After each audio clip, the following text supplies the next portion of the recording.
update on the Timberjack 360 rebuild.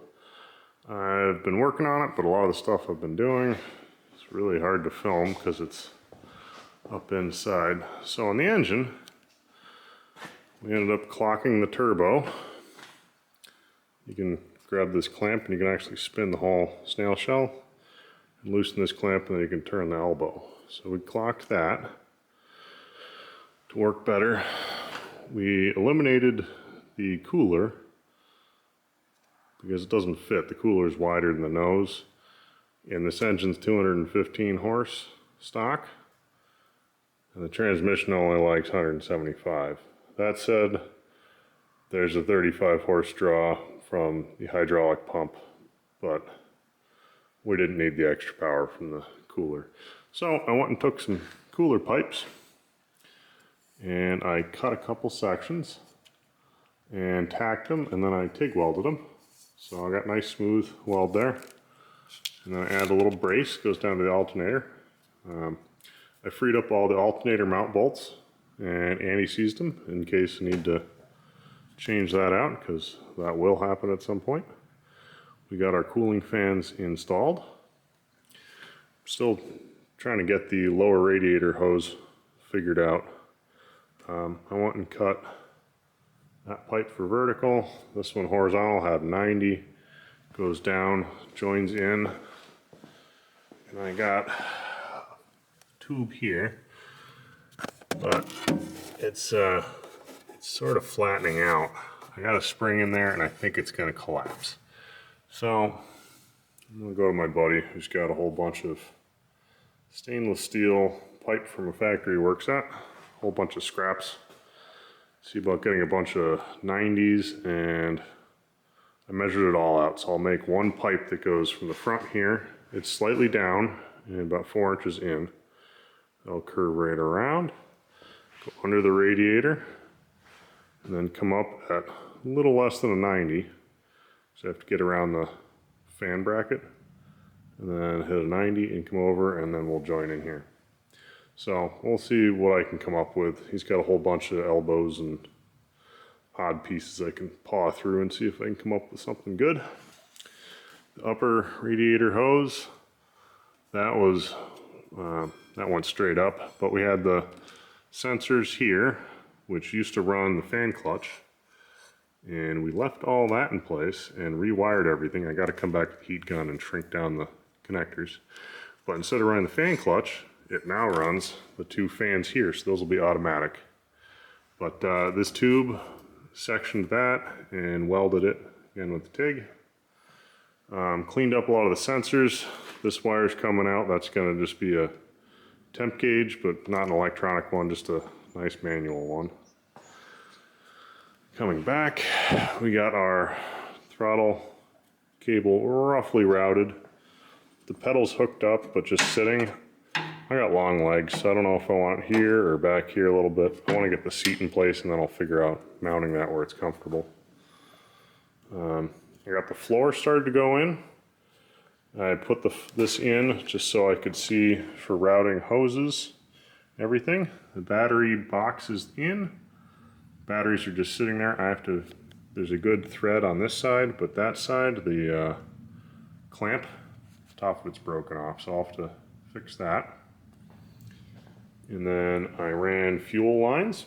I drained the fuel tank. These are actually plastic air lines. They're really durable and they don't get all nasty. So I drained the tank. It really wasn't too bad. There was a little bit of crud in there, but not rusty. And I put some new fuel and hooked these lines up, and I wrapped them. And they're wrapped all through the middle here. And they go to the other side. We really haven't touched much on the back here. I have a feeling we're going to rebuild the rear pumpkin. We still need to get into the gear reduction box right there. We'll see how far we get. But yeah, fuel lines come right on up. And I was going to add another fuel filter, but nothing else uses an extra one. And this is just a diaphragm pump. So I cleaned out the diaphragm pump. It was pretty clean. And that goes up into the filter, so I'll change this filter a few times early on. And then I got the return line. I just have a piece of rubber in here to connect it. And then for the throttle, I took the old spring bracket that used to go up here, and I cut it off and I welded it onto this support bracket. So now I got the spring return. We turned the throttle arm here 180 degrees. So instead of pulling forward, it pulls back. And then I cut the bracket that used to be on the front of the motor that holds the throttle, and I welded that in, and as you can see I got all lined up and it's set, so now when you hit the pedal it pulls all the way to spring forward right there, which you need this to bend with the spring pressure because it'll go to what seems like full throttle, and then you get the little spring after in the arm. You need that to get full throttle truly. So I got that, and it still drops off all the way, so that's good. For adjustment, we just started wiring, so I took out all the extra junk, the alarm sensors, all the stuff I'm not going to use, and simplified it. And you can see I cut off the wire to the fan clutch and swapped. I used the plug so I can take it apart again, and I put that into the fans.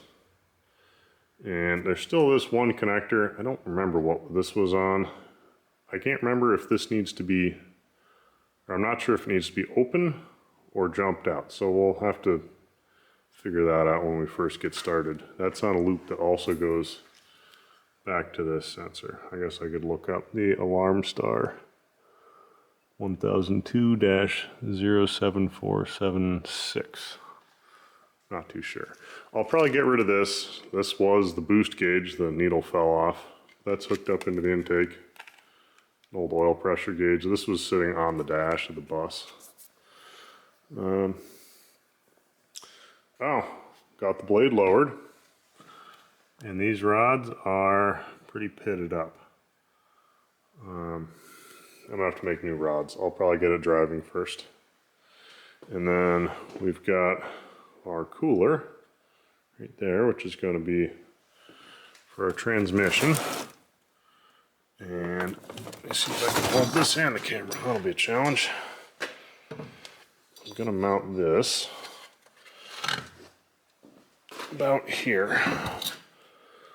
So the roll cage comes up right here, and then the cowl there, and you see it's got tabs. The roll cage does too. So this gets a guard across it. So I'll mount this inside the guard, and then those two fittings with the tape on them, those are the in and out to cooler. So that way it'll be a nice short hose run right here, and it'll blow the heat out the side of the machine. So it shouldn't get me too hot. I might be able to reverse the fan in the winter, warm up a little bit. And yeah, really pleased. The lever's nice and tight now. All the fresh bushings we put in. I got the engine stop hooked up here. That is too long. You can see I did a loop with it. I'm gonna buy a shorter cable, but this one will work for now. It'll be a lot cleaner with a short one. And we should be ready to put the front axle under it pretty soon. So we'll see how it goes. Let me know if you got any comments, questions. Like it, subscribe, and we'll keep moving. I'm not sure if I'll have another one of these sort of walk around after I did the work videos, or if I'll be filming something live. A lot of the stuff in the chassis is really hard to actually see with a camera, or even just with my hands. I'll definitely film putting the front axle back under. That's going to be a later step, because right now I can walk right up to it and work easily with no tire. I'll film that. I'll probably film putting the cage in, and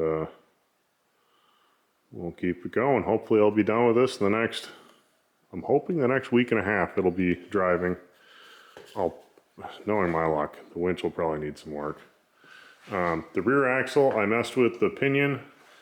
I think I got to do bearings, at least in the center section. So once it's driving, we'll pull the winch, pull the fuel tank, paint the fuel tank because it's rusty on the outside, good inside.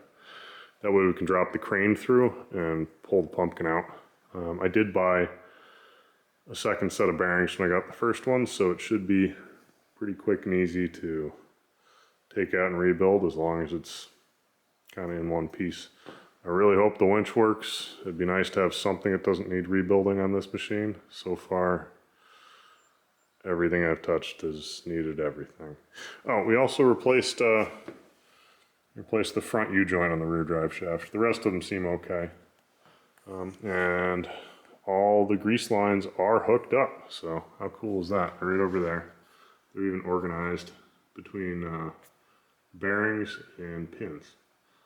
So hopefully it'll be able to keep it going nice. But yeah, like, subscribe, comment, and we'll see you in the next one. Have a good one.